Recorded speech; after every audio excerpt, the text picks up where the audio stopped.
We have so far put out a ton of videos on facelifts, facial rejuvenation, Now, facelifts are the primary workhorse for rejuvenation of what I call the bottom 2/3 of the face, mid-face, jawline, neck.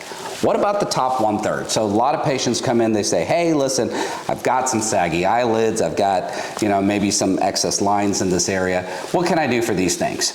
So first of all of this is truly assessed at that facial rejuvenation consultation to figure out what procedures this patient actually needs. Now let's dive into what can be done in the upper 1/3 of the face. Most patients who come in are going to complain of, I have a little bit of excess skin in this area, my eyes look closed, they don't look as open as they used to. These are the most common complaints of someone who needs rejuvenation in the upper 1/3 of the face.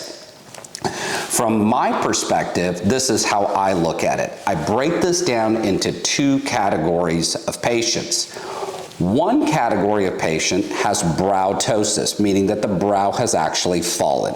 So over time, this brow can actually fall, and as this brow falls, it gives you a little bit of excess skin in that area.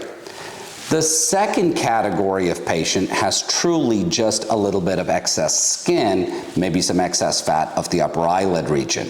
So patients are either going to be patients that need an upper blepharoplasty or eyelid surgery of the upper eye, or they're going to be patients that need upper eyelid surgery plus doing a brow lift. So those are some of the most common categories of patients that we're going to see when we talk about rejuvenation of the upper 1/3 of the face.